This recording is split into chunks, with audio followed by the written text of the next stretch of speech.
बृहस्पतिवार व्रत की एक पौराणिक कथा के अनुसार भारतवर्ष में एक प्रतापी और दानी राजा राज्य करता था। वह नित्य गरीबों और ब्राह्मणों की सहायता करता था। यह बात उसकी रानी को अच्छी नहीं लगती थी। वह ना ही गरीबों को दान देती, ना ही भगवान का पूजन करती थी और राजा को भी दान देने से मना किया करती थी। एक दिन राजा शिकार खेलने वन को गए हुए थे तो रानी महल में अकेली थी। उसी समय बृहस्पति देव साधु वेश में राजा के महल में भिक्षा के लिए गए और भिक्षा मांगी। रानी ने भिक्षा देने से इनकार किया और कहा, हे साधु महाराज, मैं तो दान पुण्य से तंग आ गई हूँ। मेरे पति सारा धन लुटाते रहते हैं। मेरी इच्छा है कि हमारा धन नष्ट हो जाए, फिर ना रहेगा बांस, ना बजेगी बांसुरी। साधु ने कहा, देवी, तुम तो बड़ी विचित्र हो। धन, संतान तो सभी चाहते हैं। पुत्र और लक्ष्मी तो पापी के घर भी होने चाहिए।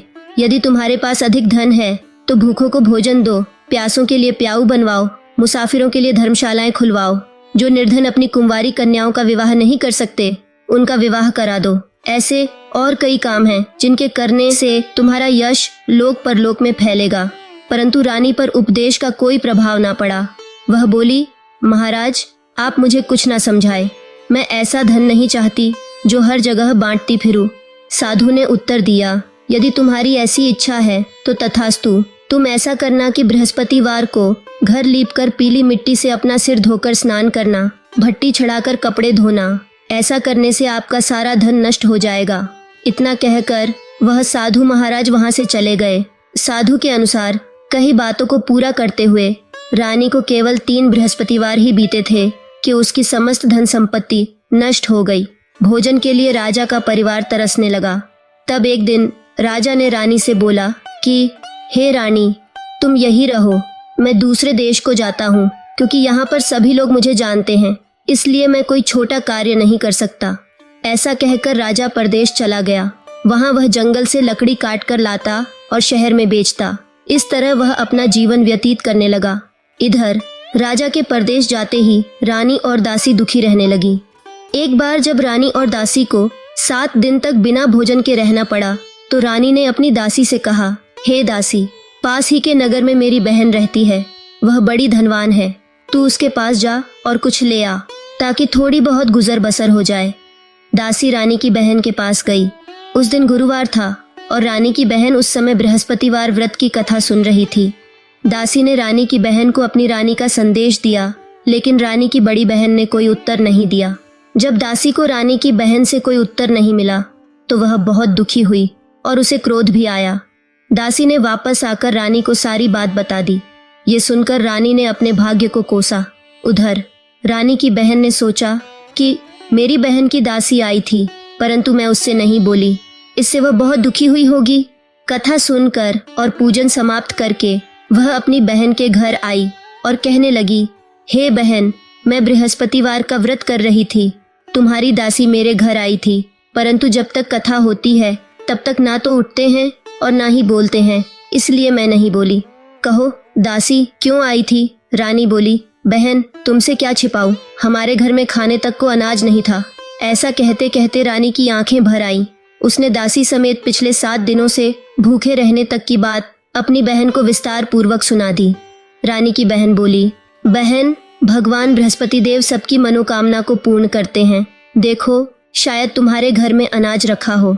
पहले तो रानी को विश्वास नहीं हुआ, पर बहन के आग्रह करने पर उसने अपनी दासी को अंदर भेजा तो उसे सचमुच अनाज से भरा एक घड़ा मिल गया। यह देखकर दासी को बड़ी हैरानी हुई। दासी रानी से कहने लगी, हे रानी, जब हमको भोजन नहीं मिलता तो हम व्रत ही तो करते हैं, इसलिए क्यों न इनसे व्रत की विधि और कथा पूछ ली जाए ताकि हम भी व्रत कर सके। तब रानी ने अपनी बहन से बृहस्पतिवार व्रत के बारे में पूछा। उसकी बहन ने बताया, बृहस्पतिवार के व्रत में चने की दाल, गुड़ और मुनक्का से विष्णु भगवान का केले की जड़ में पूजन करे तथा दीपक जलाए, व्रत कथा सुने और पीला भोजन ही करे। इससे बृहस्पति देव प्रसन्न होते हैं।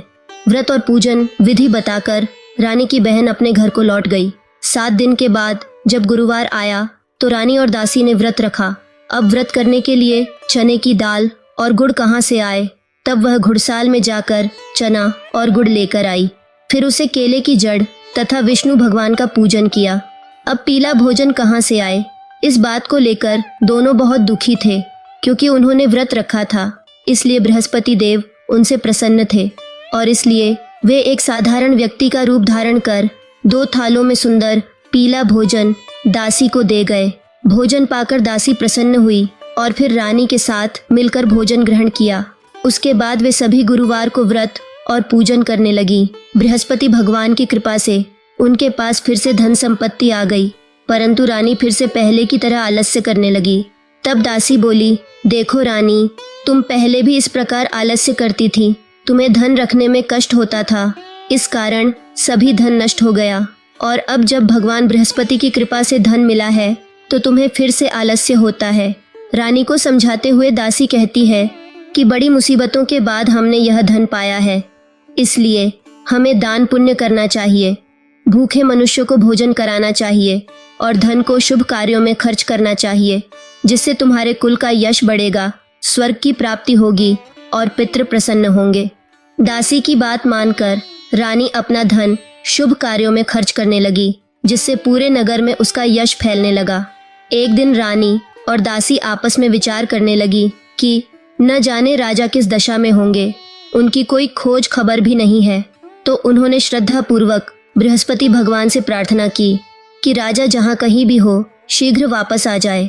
उधर राजा परदेश में बहुत दुखी रहने लगा।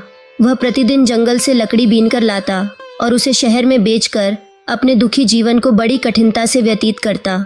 एक दिन दुखी हो अपनी पुरानी बातों को याद करके वह रोने लगा और उदास हो गया।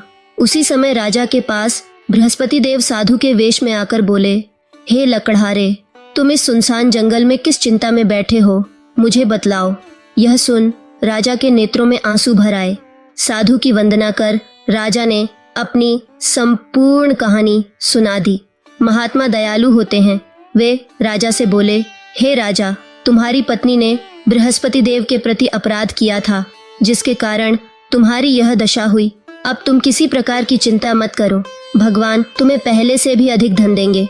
देखो, तुम्हारी पत्नी ने बृहस्पतिवार का व्रत प्रारंभ कर दिया है। अब तुम भी बृहस्पतिवार का व्रत करके चने की दाल और गुड़ जल के लोटे में डालकर केले की जड़ का पूजन करो, फिर कथा कहो या सुनो, भगवान तुम्हारी सब कामनाओं को पूर्ण करेंगे। साधु की बात सुनकर राजा बोला, हे प्रभु, लकड़ी बेचकर तो इतना पैसा भी नहीं बचता जिससे भोजन करने के उपरांत कुछ बचा सकूं। फिर मैं बृहस्पति देव की क्या कहानी कहूँ, यह भी मुझको मालूम नहीं है। साधु ने कहा, हे राजा, मन में बृहस्पति भगवान के पूजन व्रत का निश्चय करो, वे स्वयं तुम्हारे लिए कोई राह बना देंगे। बृहस्पतिवार के दिन तुम रोजाना की तरह लकड़ियां लेकर शहर में जाना, तुम्हें रोज से दुगना धन प्राप्त होगा, जिससे तुम भली भांति भोजन कर लोगे तथा बृहस्पति देव की पूजा का सामान भी आ जाएगा। जो तुमने बृहस्पतिवार की कहानी के बारे में पूछा है वह इस प्रकार है। प्राचीन काल में एक बहुत ही निर्धन ब्राह्मण था। उसके कोई संतान नहीं थी। वह नित्य पूजा पाठ करता और उसकी स्त्री ना स्नान करती और न किसी देवता का पूजन करती। वह बड़ी ही मलिन स्वभाव की थी। इस कारण वह ब्राह्मण बहुत दुखी रहता था। भगवान की कृपा से ब्राह्मण के यहाँ एक कन्या उत्पन्न हुई। कन्या बड़ी होने लगी। सुबह स्नान करके वह भगवान विष्णु का जप करती, बृहस्पतिवार का व्रत भी करने लगी। पूजा पाठ समाप्त कर पाठशाला जाती तो अपनी मुट्ठी में जौ भरकर ले जाती और पाठशाला जाने के मार्ग में डालती जाती। लौटते समय वही जौ स्वर्ण के हो जाते तो उनको बीनकर घर ले आती। एक दिन वह बालिका सूप में उन सोने के जौ को फटक कर साफ कर रही थी कि तभी उसकी माँ ने देख लिया और कहा, हे बेटी, सोने के जौ को फटकने के लिए सोने का सूप भी तो होना चाहिए। दूसरे दिन गुरुवार था। कन्या ने व्रत रखा और बृहस्पति देव से सोने का सूप देने की प्रार्थना की। बृहस्पति देव ने उसकी प्रार्थना स्वीकार कर ली। रोजाना की तरह वह कन्या जौ फैलाती हुई पाठशाला चली गई। पाठशाला से लौटकर जब वह जौ बीन रही थी तो बृहस्पति देव की कृपा से उसे सोने का सूप मिला। उसे वह घर ले आई और उसे जौ साफ करने लगी, परंतु उसकी माँ का वही ढंग रहा। एक दिन की बात है, कन्या सोने के सूप में जब जौ साफ कर रही थी उस समय उस नगर का राजकुमार वहां से निकला। कन्या के रूप को देखकर वह उस पर मोहित हो गया। राजमहल आकर वह भोजन तथा जल त्याग कर उदास होकर लेट गया। राजा को जब राजकुमार द्वारा अन्न जल त्यागने का समाचार पता चला तो अपने मंत्रियों के साथ वह अपने पुत्र के पास गया और कारण पूछा। तब राजकुमार ने सारी बात बताई और राजा को उस लड़की के घर का पता भी बता दिया। मंत्री उस लड़की के घर गया। मंत्री ने ब्राह्मण के समक्ष राजा की ओर से निवेदन किया। कुछ ही दिन बाद ब्राह्मण की कन्या का विवाह राजकुमार के साथ संपन्न हो गया। कन्या के घर से जाते ही ब्राह्मण के घर में पहले की भांति गरीबी का निवास हो गया। एक दिन दुखी होकर ब्राह्मण अपनी पुत्री से मिलने गए। बेटी ने पिता की अवस्था को देखा और अपनी माँ का समाचार पूछा। ब्राह्मण ने सभी हाल कह सुनाया। कन्या ने बहुत सा धन देकर अपने पिता को विदा कर दिया, लेकिन कुछ दिन बाद फिर वही हाल हो गया। ब्राह्मण फिर अपनी कन्या के यहाँ गया और सभी हाल कहा तो पुत्री बोली, हे पिताजी, आप माताजी को यहाँ ले आओ, मैं उन्हें वह विधि बता दूंगी जिससे गरीबी हमेशा के लिए दूर हो जाए। ब्राह्मण देवता अपनी स्त्री को साथ लेकर अपनी पुत्री के पास राजमहल पहुँचे तो पुत्री अपनी माँ को समझाने लगी, हे माँ, तुम प्रातः काल स्नान आदि करके विष्णु भगवान का पूजन करो तो सब दरिद्रता दूर हो जाएगी। परंतु उसकी माँ ने उसकी एक भी बात नहीं मानी। वह प्रातः काल उठकर अपनी पुत्री का बचा जूठन खा लेती थी। एक दिन उसकी पुत्री को बहुत गुस्सा आया। उसने अपनी माँ को एक कोठरी में बंद कर दिया। प्रातः उसे स्नान आदि करा के पूजा पाठ करवाया तो उसकी माँ की बुद्धि ठीक हो गई। इसके बाद वह नियम से पूजा पाठ करने लगी और प्रत्येक बृहस्पतिवार को व्रत रखने लगी। इस व्रत के प्रभाव से मृत्यु के बाद वह स्वर्ग को गई। वह ब्राह्मण भी सुख पूर्वक इस लोक का सुख भोग कर स्वर्ग को प्राप्त हुआ। इस तरह कहानी कहकर साधु देवता वहां से अंतर्ध्यान हो गए। धीरे धीरे समय व्यतीत होने पर फिर बृहस्पतिवार का दिन आया। राजा जंगल से लकड़ी काटकर शहर में बेचने गया। उसे उस दिन और दिनों से अधिक धन मिला। राजा ने चना, गुड़ आदि लाकर बृहस्पतिवार का व्रत किया। उस दिन से उसके सभी क्लेश दूर हुए। परंतु जब अगले गुरुवार का दिन आया तो वह बृहस्पतिवार का व्रत करना भूल गया। इस कारण बृहस्पति भगवान नाराज हो गए। उस दिन उस नगर के राजा ने विशाल अनुष्ठान का आयोजन किया तथा अपने समस्त राज्य में यह घोषणा करा दी कि कोई भी मनुष्य अपने घर में भोजन न बनावे, न आग जलावे। समस्त जनता मेरे यहाँ भोजन करने आवे। इस आदेश को जो न मानेगा उसे फांसी की सजा दी जाएगी। इस तरह की घोषणा संपूर्ण नगर में करवा दी गई। राजा के आदेश अनुसार शहर के सभी लोग भोजन करने गए, लेकिन लकड़हारा कुछ देर से पहुंचा, इसलिए राजा उसको अपने साथ महल ले गए। और जब राजा लकड़हारे को भोजन करा रहे थे तो रानी की दृष्टि उस खूंटी पर पड़ी जिस पर उसका हार लटका हुआ था। वह वहां पर दिखाई नहीं दिया। रानी ने निश्चय किया कि मेरा हार इस मनुष्य ने चुरा लिया है। उसी समय सिपाहियों को बुलाकर उसको कारागार में डलवा दिया गया। जब लकड़हारा कारागार में पड़ गया और बहुत दुखी होकर विचार करने लगा कि न जाने मेरे कौन से पूर्व जन्म के कर्म से मुझे यह दुख प्राप्त हुआ है, और उसी साधु को याद करने लगा जो कि जंगल में मिला था। उसी समय तत्काल बृहस्पति देव साधु के रूप में प्रकट हुए और उसकी दशा को देखकर कहने लगे, अरे मूर्ख, तूने बृहस्पति देव का व्रत नहीं किया, इस कारण तुझे दुख प्राप्त हुआ है। अब चिंता मत कर, बृहस्पतिवार के दिन कारागार के दरवाजे पर 4 पैसे पड़े मिलेंगे। उनसे तू बृहस्पति देव की पूजा करना, तेरे सभी कष्ट दूर हो जाएंगे। बृहस्पति के दिन उसे 4 पैसे मिले। लकड़हारे ने कथा कही। उसी रात्रि को बृहस्पति देव ने उस नगर के राजा को स्वप्न में कहा, हे राजा, तुमने जिस आदमी को कारागार में बंद कर दिया है वह निर्दोष है, वह राजा है, उसे छोड़ देना। रानी का हार उसी खूंटी पर लटका है। अगर तू ऐसा नहीं करेगा तो मैं तेरे राज्य को नष्ट कर दूंगा। इस तरह रात्रि के स्वप्न को देखकर राजा प्रातः काल उठा और खूंटी पर हार देखकर लकड़हारे को बुलाकर क्षमा मांगी तथा लकड़हारे को योग्य सुंदर वस्त्र आभूषण देकर विदा कर दिया। बृहस्पति देव के आदेश अनुसार लकड़हारा अपने नगर को चल दिया। राजा जब अपने नगर के निकट पहुंचा तो उसे बड़ा आश्चर्य हुआ। नगर में पहले से अधिक बाग, तालाब, कुएं तथा बहुत सी धर्मशाला, मंदिर आदि बन गई हैं। राजा ने पूछा, यह किसका बाग और धर्मशाला है? तब नगर के सब लोग कहने लगे, यह सब रानी और दासी के हैं। तो राजा को आश्चर्य हुआ और गुस्सा भी आया कि उसकी अनुपस्थिति में रानी के पास धन कहाँ से आया होगा। जब रानी ने यह खबर सुनी कि राजा आ रहे हैं तो उसने अपनी दासी से कहा कि हे दासी, देख राजा हमको कितनी बुरी हालत में छोड़ गए थे। हमारी ऐसी हालत देखकर वह लौट न जाए, इसलिए तू दरवाजे पर खड़ी हो जा। आदेश अनुसार दासी दरवाजे पर खड़ी हो गई। राजा आए तो उन्हें अपने साथ ले आई। तब राजा ने क्रोध करके अपनी रानी से पूछा कि यह धन तुम्हें कैसे प्राप्त हुआ है? तब रानी ने कहा, हमें यह सब धन बृहस्पति देव व्रत के प्रभाव से प्राप्त हुआ है। तब राजा ने निश्चय किया कि 7 रोज बाद तो सभी बृहस्पति देव का पूजन करते हैं, परंतु मैं प्रतिदिन दिन में 3 बार कहानी तथा रोज व्रत किया करूंगा। अब हर समय राजा के दुपट्टे में चने की दाल बंधी रहती तथा वह दिन में 3 बार कहानी कहता। एक रोज राजा ने विचार किया कि चलो अपनी बहन के यहाँ हो आए। इस तरह निश्चय कर राजा घोड़े पर सवार हो अपनी बहन के यहाँ को चलने लगा। मार्ग में उसने देखा कि कुछ आदमी एक मुर्दे को लिए जा रहे हैं। उन्हें रोककर राजा कहने लगा, अरे भाइयों, मेरी बृहस्पति देव की कथा सुन लो। वे बोले, लो, हमारा तो आदमी मर गया है, इसको अपनी कथा की पड़ी है। परंतु कुछ आदमी बोले, अच्छा कहो, हम तुम्हारी कथा भी सुनेंगे। राजा ने दाल निकाली और कथा कहने लगा। जब कथा आधी हुई कि मुर्दा हिलने लग गया और जब कथा समाप्त हो गई तो राम राम करके वह उठकर खड़ा हो गया। राजा आगे बढ़ा। आगे मार्ग में उसे एक किसान खेत में हल चलाता मिला। राजा ने उसे देखा और उससे बोला, अरे भैया, तुम मेरी बृहस्पतिवार की कथा सुन लो। किसान बोला, जब तक मैं तेरी कथा सुनूंगा तब तक 4 हरैया जोत लूंगा। जा, अपनी कथा किसी और को सुनाना। इस तरह राजा आगे चलने लगा। राजा के हटते ही बैल पछाड़ खाकर गिर गए तथा किसान के पेट में बड़ी जोर का दर्द होने लगा।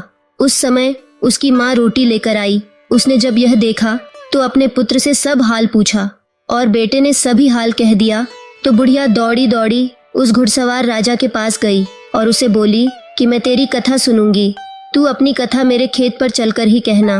राजा ने बुढ़िया के खेत पर जाकर कथा कही, जिसके सुनते ही वह बैल उठ खड़े हुए तथा किसान के पेट का दर्द भी बंद हो गया। राजा अपनी बहन के घर पहुंचा। बहन ने भाई की खूब मेहमानी की। दूसरे दिन प्रातः राजा जगा तो वह देखने लगा कि सब लोग भोजन कर रहे हैं। राजा ने अपनी बहन से कहा, ऐसा कोई मनुष्य है जिसने भोजन नहीं किया हो और मेरी बृहस्पतिवार की कथा सुन ले। बहन बोली, हे भैया, यह देश ऐसा ही है कि पहले यहाँ लोग भोजन करते हैं, बाद में अन्य काम करते हैं। अगर कोई पड़ोस में हो तो देख आती हूँ। वह ऐसा कहकर देखने चली गई, परंतु उसे कोई ऐसा व्यक्ति नहीं मिला जिसने भोजन न किया हो। फिर वह एक कुम्हार के घर गई जिसका लड़का बीमार था। उसे मालूम हुआ कि उनके यहाँ 3 रोज से किसी ने भोजन नहीं किया है। रानी ने अपने भाई की कथा सुनने के लिए कुम्हार से कहा। वह तैयार हो गया। राजा ने जाकर बृहस्पतिवार की कथा कही, जिसको सुनकर उसका लड़का ठीक हो गया। अब तो राजा की प्रशंसा होने लगी। एक रोज राजा ने अपनी बहन से कहा कि हे बहन, हम अपने घर को जाएंगे, तुम भी तैयार हो जाओ। राजा की बहन ने अपनी सास से कहा। सास ने कहा, हाँ चली जा, परंतु अपने बच्चों को मत ले जाना, क्योंकि तेरे भाई को कोई संतान नहीं है। बहन ने अपने भाई से कहा, हे भैया, मैं तो चलूंगी, पर कोई बालक नहीं जाएगा, क्योंकि सासू माँ की अनुमति नहीं है। राजा बोला, जब कोई बालक नहीं चलेगा तब तुम भी चल के क्या करोगी? बड़े दुखी मन से राजा अपने नगर को लौट आया। राजा ने अपनी रानी से कहा, हम निर्वंशी हैं, इसीलिए लोग हमसे परहेज करते हैं। हमारा मुंह देखने का धर्म नहीं है और कुछ भोजन आदि नहीं किया। रानी बोली, हे प्रभु, बृहस्पति देव ने हमें सब कुछ दिया है, वह हमें औलाद अवश्य देंगे। उसी रात को बृहस्पति देव ने राजा से स्वप्न में कहा, हे राजा, उठ, सभी सोच त्याग दे, तेरी रानी गर्भ से है। राजा की यह बात सुनकर सभी को बड़ी खुशी हुई। ठीक 9वें महीने में रानी के गर्भ से एक सुंदर पुत्र पैदा हुआ। तब राजा बोला, हे रानी, स्त्री बिना भोजन के रह सकती है, पर बिना कहे नहीं रह सकती। जब मेरी बहन आए तो तुम उससे कुछ कहना मत। रानी ने सुनकर हाँ कर दिया। जब राजा की बहन ने यह शुभ समाचार सुना तो वह बहुत खुश हुई तथा बधाई लेकर अपने भाई के यहाँ आई। तब रानी ने उसे आने का उलाहना दिया। जब भाई अपने साथ ला रहे थे तब टाल गई, उनके साथ न आई और आज अपने आप ही भागी भागी बिना बुलाए आ गई। तो राजा की बहन बोली, भाभी, मैं इस प्रकार ना कहती तो तुम्हें औलाद कैसे होती? जो भक्तिपूर्वक बृहस्पतिवार का व्रत करता है एवं कथा पढ़ता है अथवा सुनता है और दूसरों को सुनाता है, तो बृहस्पति देव उसकी सभी मनोकामनाएं पूर्ण करते हैं और उनकी सदैव रक्षा करते हैं। अनजाने में भी बृहस्पति देव की उपेक्षा न करे, ऐसा करने से सुख शांति नष्ट हो जाती है। सबको कथा सुनने के बाद प्रसाद लेकर जाना चाहिए तथा हृदय से उनका मनन करते हुए जयकारा बोलना चाहिए। बोले, बृहस्पति देव की जय।